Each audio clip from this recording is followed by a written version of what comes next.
Feels like a shadow on the wall behind me. You'll never see it till they call. Morning. It's been a while since we've done one of these. I gotta say, even when I travel, I always take greens and focus and sometimes reds with me. It just helps me like stay regular, I guess you could say. But good morning, and that's Johnny Slicks. Say hi, Johnny Slicks. Hi. We are in St. George, Utah for the CFC event.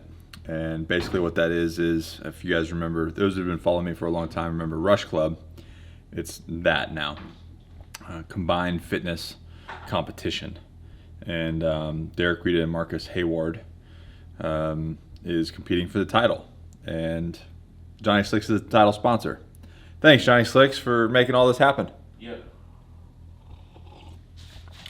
And so it should be a good event, yeah. And I'm interested to start talking about to people, why do they do this? Why do we train like well into our 30s, 40s? Why do we do these competitions? What's the point? I think it's important that we stay as close to our prime as possible, you know, and from my perspective, just being the embodiment of what we want to see in the community. You know, from a self-improvement standpoint, you've got to become anti-fragile. The only way to do that is to put stress. I like that, anti-fragile. So we found a gym thanks to AJ's recommendation, and we're gonna get a little pump session in here before the event tonight. So if you're in St. George, you need to drop in.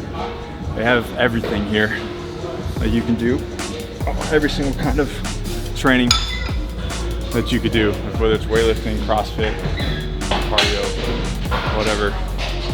But I don't know, look this dude up. Apparently it's a big deal.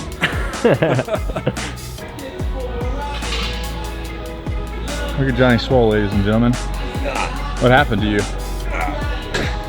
I just picked stuff up and put it back down.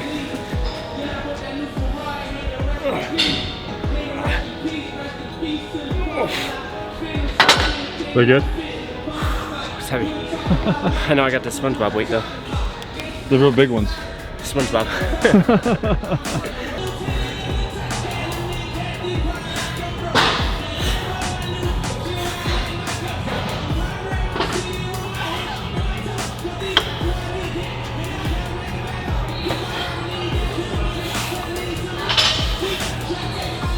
That was good, man. What do you think?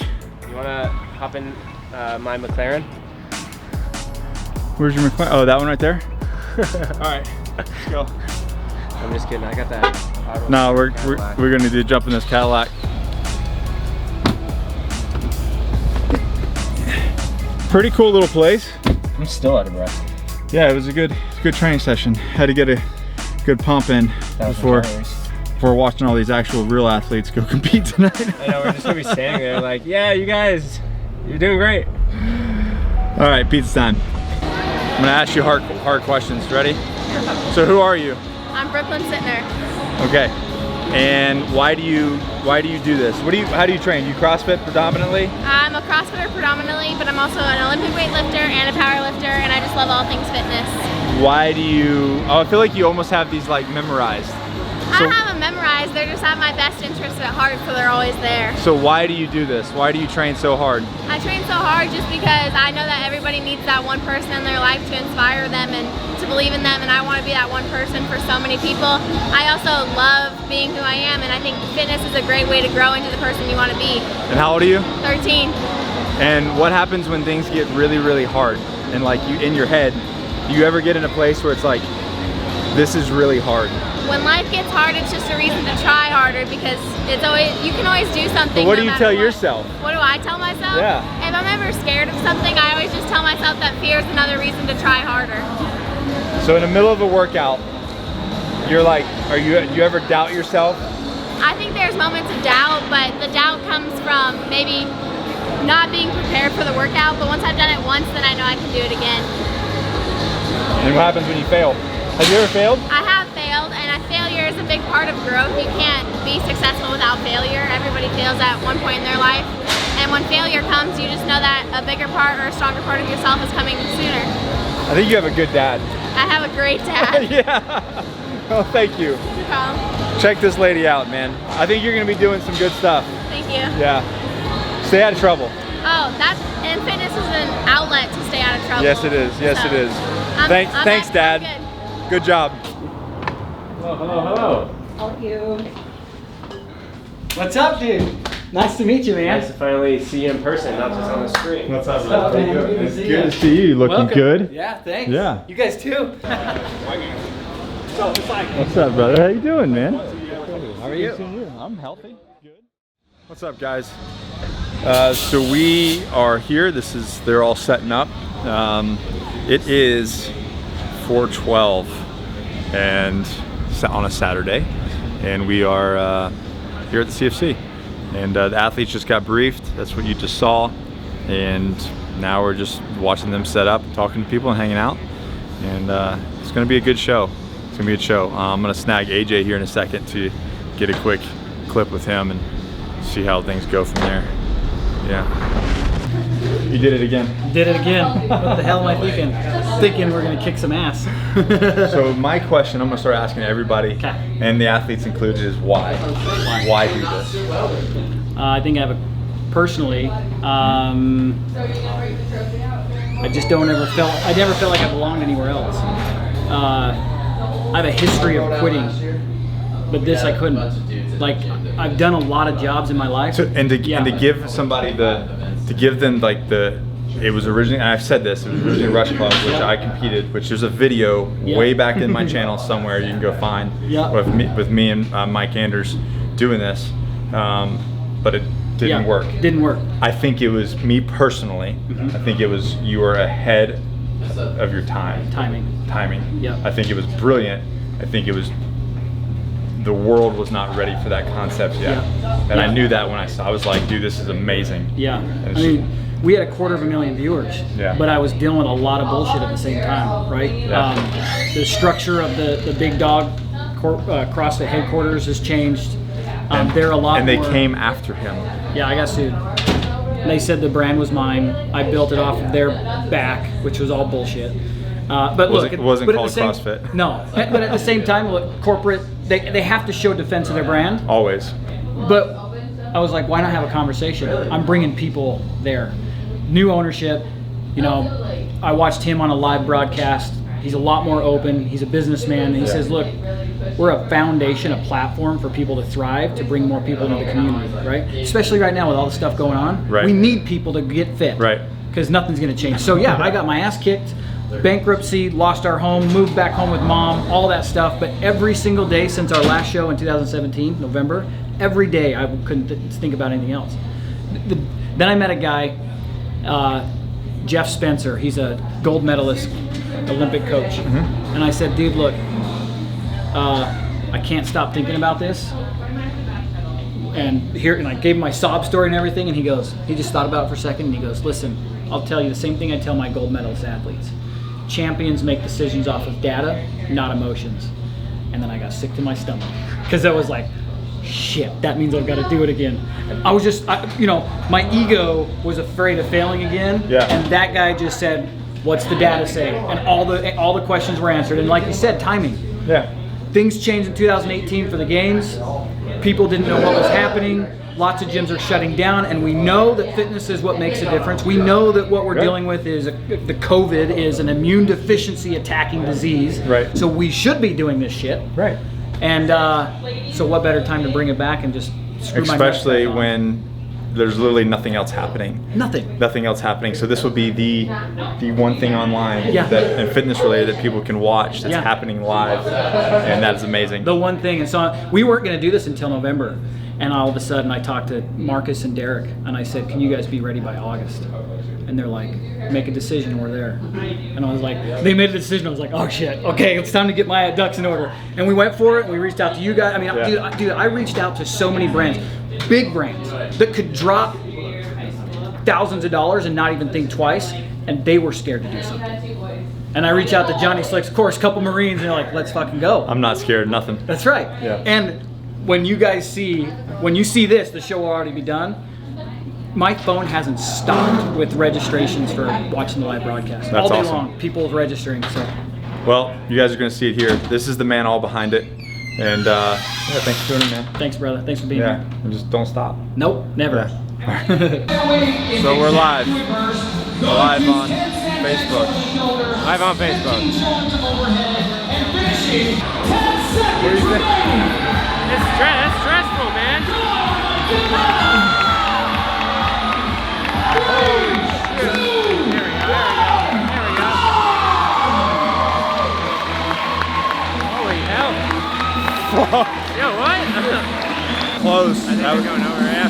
That was really close. Yo, my heart hurts. Like, I'm in the red right now. All right, let's bring the athletes back in. Ready,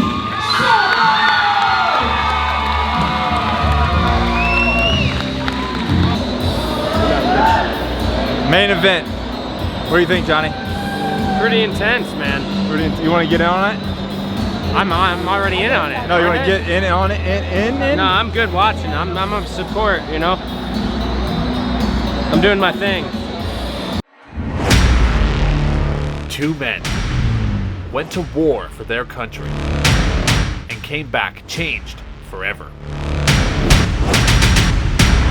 I had to have face surgery to put 2 plates in my face. I had about 3 eye surgeries to include a retina reattachment, a artificial lens emplacement, and a cadaver cornea transplant, along with the above knee amputation. I had a plate put in my first metacarpal, the first finger of my left hand. Like I said, a traumatic brain injury. I'm coming out of the operating room smiling, which is, you know, it's weird because I had just had my leg cut off, but I was happy about it because I was given back control of my life. I think that's what everybody wants, is control, and that's kind of what amputating my leg gave to me.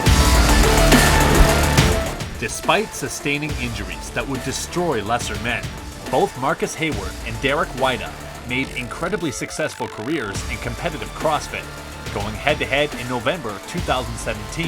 That saw Derek Weida claim the win. Initially, I was heartbroken. Like I don't like losing, and I don't like losing in that manner. So I was pissed. Now, both men will go to war once again on August 29th in a rematch to claim who will take the above-the-knee amputation championship. 2 men, 1 title, 1 champion. Thank you. Thank their mother.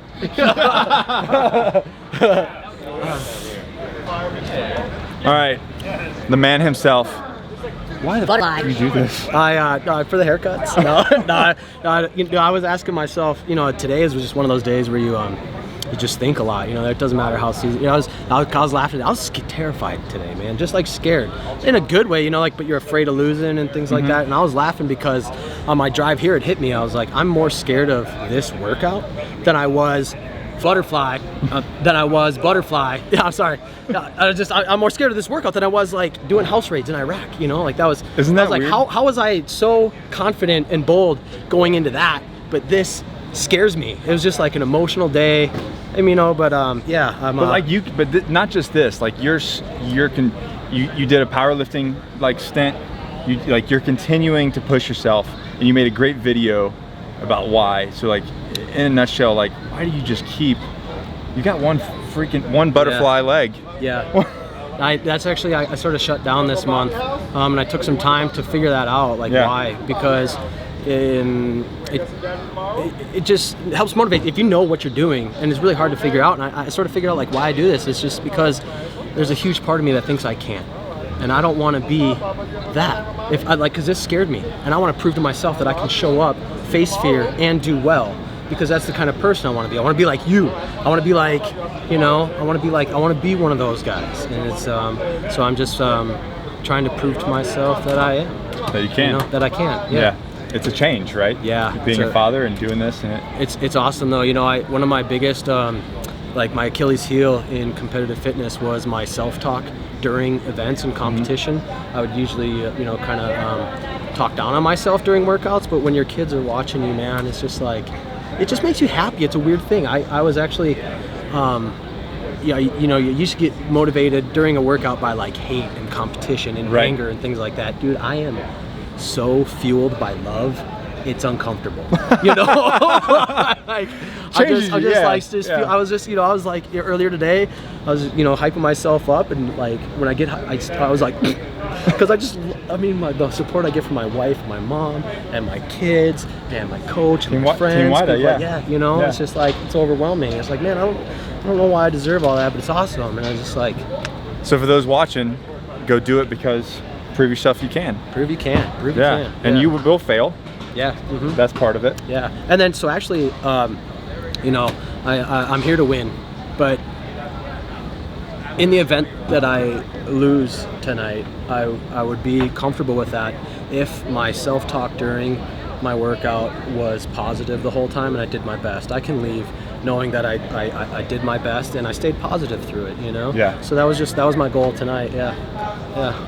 Love you, man. Thanks Love for you. coming. Good seeing you. Yeah, good seeing you. Cheers. Love you guys. Marcus